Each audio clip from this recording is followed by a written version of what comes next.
بسم اللہ الرحمن الرحیم۔ السلام علیکم دوستو، کرولوچ عثمان کے دوسرے سیزن میں آیا نکولا نامی شخص کو عثمان غازی کا ایک بڑا مد مقابل دکھایا گیا ہے۔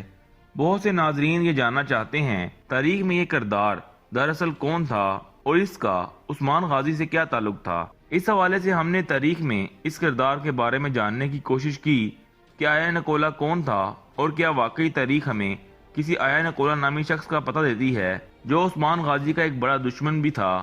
تو دوستو، اس حوالے سے میں آپ کو بتاتا چلوں کہ کرولوچ عثمان میں آیا نکولا کو تاریخ میں اپنی جگہ اور اہمیت کے مطابق دکھایا جا رہا ہے۔ تاریخ میں اس بازنطینی کمانڈر کی تاریخ پیدائش اور جائے پیدائش درج نہیں، لیکن آیا نکولا تاریخ میں ایک انتہائی تجربے کار کمانڈر بتایا جاتا ہے اور بعض ذرائع اس کا تعلق بازنطینی شاہی خاندان سے بتاتے ہیں، لیکن تاریخ میں اس حوالے سے کوئی مستند حوالہ جات موجود نہیں۔ آیا نکولا کے بارے میں تاریخ میں باضابطہ تفصیلات اس وقت لکھی گئیں جب وہ ایناگول کا گورنر مقرر ہوا اور کراچا حصار کے گورنر سے مل کر عثمانیوں پر حملہ آور ہو گیا۔ تاریخ میں اسے ایک بہادر اور سخت گیر گورنر کے طور پر پیش کیا گیا ہے جس نے عثمانیوں کے علاوہ کئی ترک قبائل پر حملہ کر کے کئی علاقوں کو بازنطینی سلطنت میں شامل کیا اور اسی لیے اسے بازنطین میں ایک ہیرو کی حیثیت حاصل ہوئی۔ دوستو، تاریخ میں ایناگول کے گورنر آیا نکولا اور کائی قبیلے کے سردار عثمان غازی کے درمیان ایک خون ریز جنگ کا پتہ بھی دیتی ہے جسے بیٹل آف ڈومینچ کے نام سے جانا جاتا ہے۔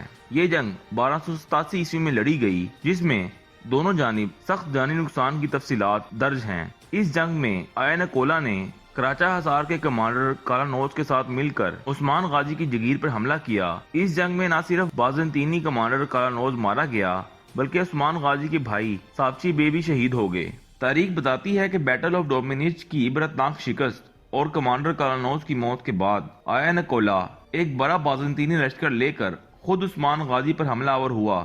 عثمان غازی نے آگے بڑھ کر آیا نکولا کو بھی عبرتناک شکست سے دوچار کیا۔ اگرچہ تاریخ میں آیا نکولا کی موت کے بارے میں کوئی مصدقہ تفصیلات درج نہیں، لیکن کہا جاتا ہے کہ ایناگول کا گورنر آیا نکولا اس جنگ میں شکست کے بعد گرفتار ہوا اور عثمان غازی نے اسے قتل کروا دیا اور بعد ازاں عثمان غازی نے ترگت الپ کو ایک بڑی فوج کے ساتھ ایناگول پر حملے کے لیے روانہ کیا۔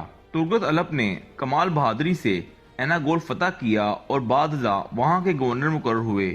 اگرچہ ابھی تک ترگت الپ کا کردار کرولوچ عثمان میں شامل نہیں کیا گیا، لیکن یہ تاریخی حقیقت ہے ایناگول شہر ترگت الپ کی قیادت میں فتح ہوا تھا اور وہ وہاں کے پہلے عثمانی گورنر بنے تھے اور ان کی قبر بھی ایناگول میں ہی موجود ہے۔ اب دیکھنا یہ ہے کہ محمد بوزداغ ترگت الپ کے بغیر ایناگول کیسے فتح کرتے ہیں، اور اگر یہ ترگت الپ کے بغیر فتح ہوتا ہے تو یہ تاریخ بدلنے کے مترادف ہوگا۔